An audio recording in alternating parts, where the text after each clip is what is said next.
Film शुरू होती है एक कपल को दिखाने से जो दोनों टूरिस्ट होते हैं। इनमें लड़की का नाम हैदर था जो अपने ग्रुप के साथ ऑस्ट्रेलिया घूमने आए हुए, लेकिन ये ज्यादा देर तक सोए रहे, इसलिए ग्रुप इन्हें छोड़कर चला गया। जिस चीज का फायदा उठाकर ये लोग समंदर किनारे आ जाते हैं ताकि शार्क केज वाला एक्सपीरियंस ले सके, यानी इन्हें पिंजरे में डालकर पानी में छोड़ दिया जाएगा और ये शार्क को बहुत ही करीब से देखने का एक्सपीरियंस लेंगे। अब जिस आदमी के पास वो आए थे उसका नाम टकर था और उसने शार्क के इस एक्सपीरियंस का नाम टकर एक्सपीरियंस रखा था। वो फिलहाल यहाँ पर नहीं था, इसलिए वो दोनों उसके एक साथी के पास गए जो कहता है कि टकर कुछ दिन आराम करना चाहता है, इसीलिए वो तुम्हें एक्सपीरियंस करवाने नहीं लेकर जाएगा। पर इतने में टकर खुद आ जाता है। वो काफी पुरजोश नजर आ रहा था। कहता है ऐसे कैसे मैं लेकर नहीं जाऊंगा, मैं तुम दोनों का एक्सपीरियंस जरूर करवाऊंगा। जिसके बाद वो दोनों को कश्ती में बिठाकर समंदर में निकल गया। वो इन्हें बताता है कि बचपन में मैंने शार्क के हमले से सरवाइव किया था, यानी मैं जिंदा बच गया था और उसके निशान मेरे जिस्म पर आज भी हैं। जो बताकर वो निशान उन्हें दिखाता भी। उसने कहा बस उसी दिन से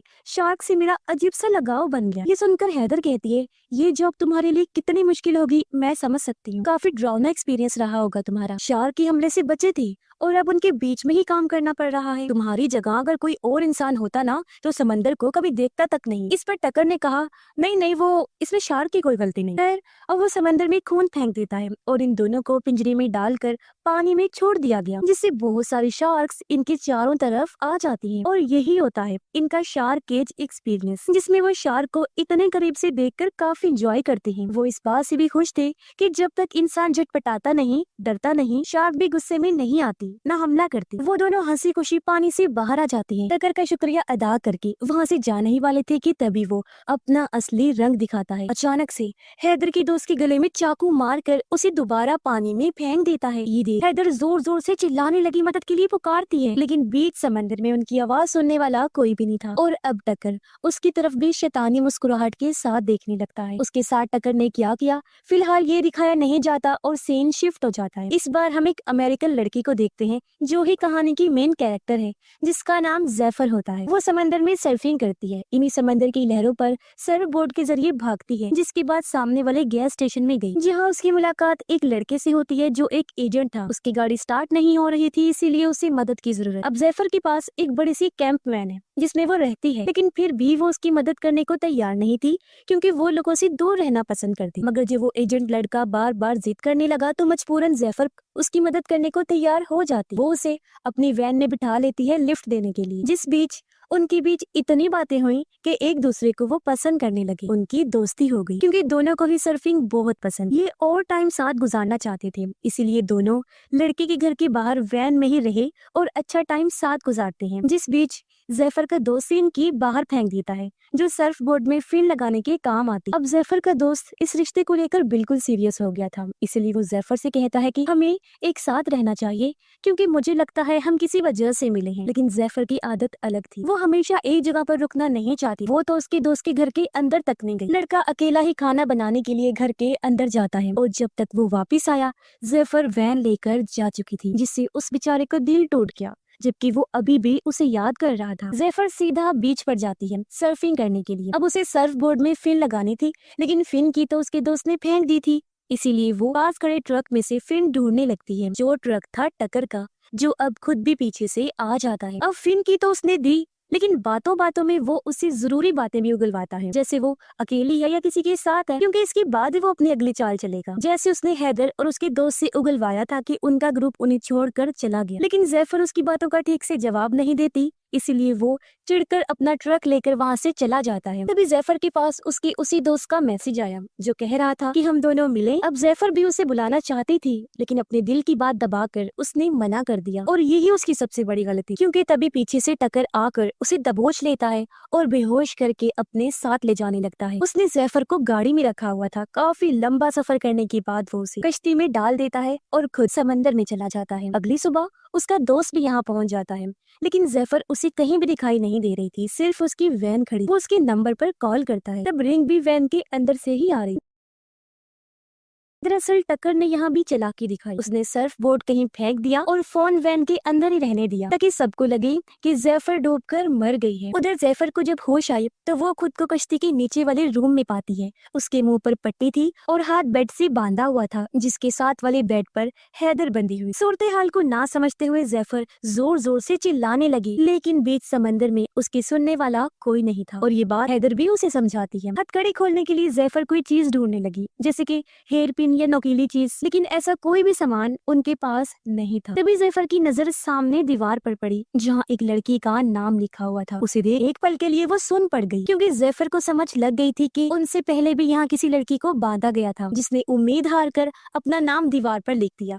जब उसे यकीन हो गया था कि मैं बचकर नहीं निकल पाऊंगी। अब जैफर तो आजाद होने की हर कोशिश करती है, लेकिन हैदर कुछ नहीं करती, बस लेटी रहती, क्योंकि वो पहले ही सब कुछ कर चुकी है, इसलिए थक हार कर लेट गई। इस बीच टक्कर ऊपर बैठा आराम से मछलियां पकड़ रहा था। जैफर हैदर से पूछती है, क्या तुम्हें कोई ढूंढ रहा होगा? हैदर बताती है, एक लड़का मेरे साथ था, बस उसने ही मुझे ढूंढना था, लेकिन इस कश्ती पर उसके साथ भी बहुत बुरा हुआ। ये सुन जैफर ने अंदाजा लगा लिया कि टक्कर ने उसे भी मार दिया होगा। फिर हैदर उससे पूछती है, क्या तुम्हें कोई ढूंढने आएगा? जैफर जवाब देती है, आ तो सकता था, लेकिन अब नहीं आएगा। मगर उसका दोस्त तो अभी भी उसके बारे में ही सोच रहा था। वो एक बार फिर बीच पर जाने लगा। तभी वो देखता है कि जैफर की वैन को कहीं ले जाया जा रहा है। उसे काफी अजीब लगा। वो सोचता है, जैफर का ये घर है, इसके बगैर वो कहाँ रह रही होगी। उसकी फिक्र बढ़ती जा रही, इसीलिए वो सीधा पुलिस स्टेशन जाता है और यहाँ से वो जैफर को ढूंढने लगता है। उधर पूरी रात हाथ पैर मारने के बाद जब जैफर आजाद नहीं हुई तो थक हार कर वो वहीं बैठ गई। तभी उसने नोटिस किया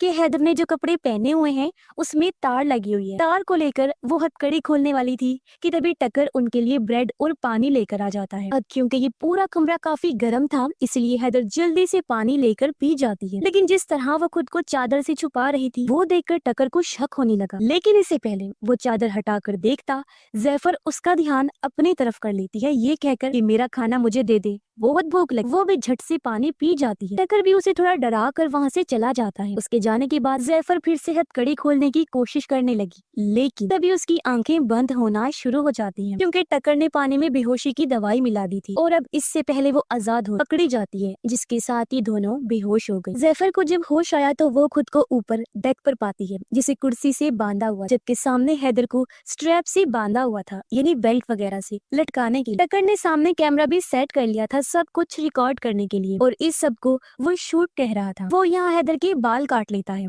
और उसके साथ उल्टी सीधी बातें करने लगा। कहता है, गॉड ऊपर नहीं नीचे है, पानी के अंदर, यानी वो शार्क को गॉड कह रहा था। वो ये भी कहता है कि शार्क्स बुरी नहीं हैं, बल्कि इंसान बुरे हैं, वो ही उन्हें मारते। जिसके बाद वो पानी में खून डाल देता है, जिससे शार्क्स भी आ गई और रस्सी की मदद से वो हैदर को पानी में छोड़ देता है। अब एक तो खून था, ऊपर से हैदर झटपटा रही थी, इसीलिए शार्क्स को गुस्सा आ गया। वो बुरी तरह उस पर हमला करके उसके जिस्म को चीर फाड़ कर देती है और ऊपर वाला हिस्सा नीचे से अलग कर देती है, जिससे दर्दनाक उसकी मौत हो जाती है। और उसकी मौत टक्कर अपने कैमरा में रिकॉर्ड कर लेता है, लेकिन अपनी आंखों से ये सब होता देखकर जैफर दहशत में आ गई। वो रोते हुए दीवार पर अपना और हैदर का नाम भी लिखती। तभी उसने नोटिस किया कि यहाँ एक दो लड़कियों का नहीं बल्कि बहुत सारी लड़कियों का नाम लिखा हुआ है, जिन्हें पेट करके छुपा दिया गया, जिसका मतलब कि टक्कर एक पागल इंसान तो है, साथ ही वो सीरियल किलर भी है, और उसने बहुत सारे टूरिस्ट लड़कियों को अपना शिकार बनाकर बेरहमी से मार डाला। इसका सबूत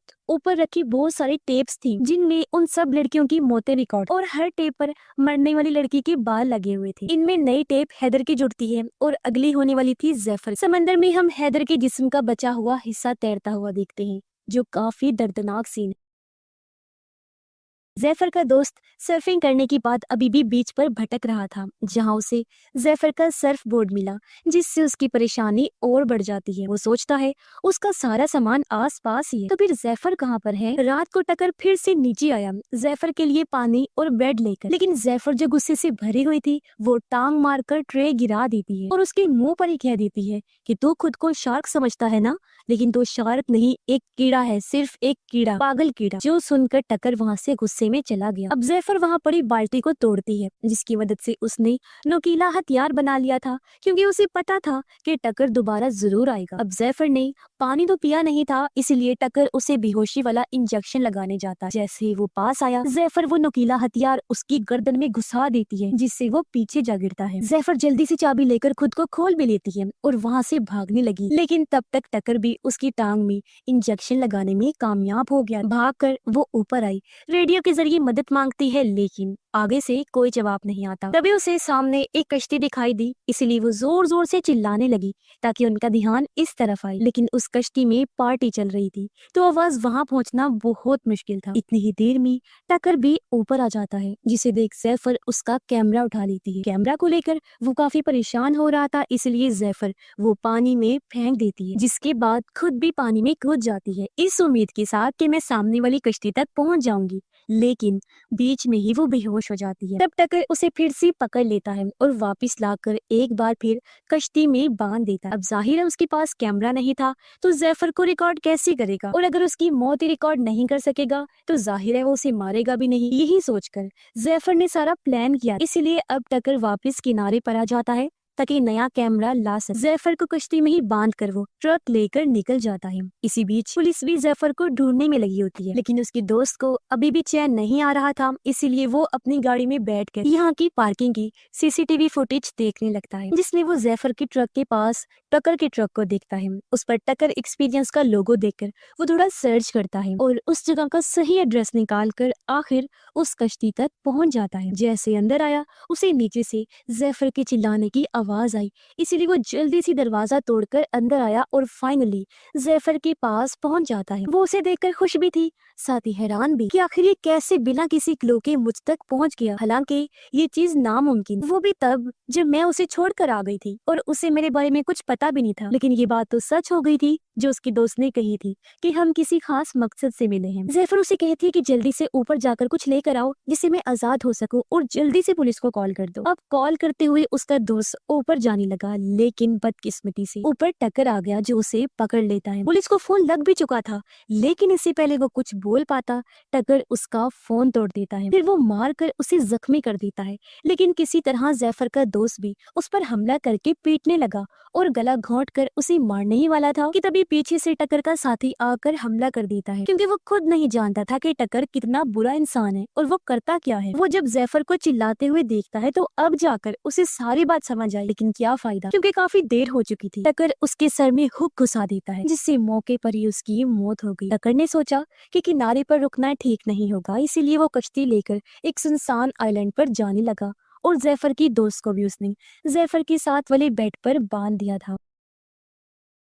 उसका दोस्त जैफर से अपने दिल की बात करने ही वाला था कि तभी यहाँ टक्कर आ गया और वो दोनों को ऊपर ले आता है, क्योंकि उसने फैसला किया था कि इनमें से एक को मारकर आज एक टेप दिन में ही रिकॉर्ड करनी पड़ेगी। वो अपने साथी की लाश को पानी में फेंकता है, जिससे वहाँ शार्क्स आ गई और फिर रस्सी के सहारे जैफर के दोस्त को भी पानी में उतार देता है। हालांकि शार्क्स उसके बहुत करीब थी, लेकिन उसका कुछ बिगाड़ नहीं पाती, क्योंकि वो जैफर की बात मानकर जरा भी नहीं डरा, शांत रहा। अगर डरता और झटपटाता तो यकीनन हमला हो सकता था। अब क्योंकि वो बिल्कुल सही था, इसलिए टकर उसे बाहर निकालकर वापस कश्ती में ले आता है दूसरा तरीका आजमाने के लिए। इस बार उसने जैफर के दोस्त के जिस्म पर बहुत सारे कट्स लगाए और फिर उसे पानी में छोड़ा, यानी कि अब उसके बचने के चांसेस बहुत ही कम। लेकिन तभी टकर की नजर वहाँ आ रहे हेलीकॉप्टर पर पड़ जाती है जो जैफर को ढूंढ रहा था, इसलिए वो उन दोनों को फिर से नीचे ले जाकर बांध देता है। अब शार्क से तो उसकी दोस्त की जान बच गई थी, लेकिन उसकी हालत बहुत खराब थी, खून बहने से उसकी मौत हो सकती थी। उसकी हालत देखकर जैफर अपना हाथ हथकड़ी से निकालने की बहुत कोशिश करती है, लेकिन कोई फायदा नहीं होता। अब उसे कुछ और नहीं सूझा, वो अपना अंगूठा तोड़ लेती है ताकि हाथ बाहर निकाल सके, लेकिन इसके बावजूद भी हाथ बाहर नहीं आता। फिर उसने और भी खतरनाक चीज की, अपने दांतों से बाकी अंगूठे का हिस्सा अलग किया। हालांकि उसे बहुत तकलीफ हुई, लेकिन अब जाकर वो आजाद हुई। तभी यहाँ टक्कर भी आ गया उसे बेहोश करने के लिए, लेकिन वो उसे ही चकमा देकर रूम से बाहर चली गई, उसे अंदर ही लॉक कर देती है। लेकिन टक्कर बहुत चालाक था, उसे बाहर निकलने का दूसरा रास्ता पता था। ऊपर आकर जैफर कश्ती को स्टार्ट कर देती है, लेकिन टक्कर रूम से बाहर आकर पूरे सिस्टम को ही बंद कर देता है। अब कोई और रास्ता नहीं था, इसीलिए वो टक्कर से भिड़ गई। काफी देर तक उससे लड़ने के बाद पानी में कूद जाती है सामने वाली आइलैंड पर जाने के लिए जहाँ शादी चल रही थी। लेकिन मुसीबत उसके लिए बहुत, क्योंकि हाथ में से खून निकल रहा था, पानी में शार्क्स थी और पीछे से छोटी कश्ती लेकर टक्कर भी आ रहा था। इसके बावजूद भी पूरा जोर लगाकर वो पानी से बाहर आइलैंड पर आ जाती है, लेकिन कुछ कर पाती पीछे से टक्कर आकर उसे पकड़ लेता है।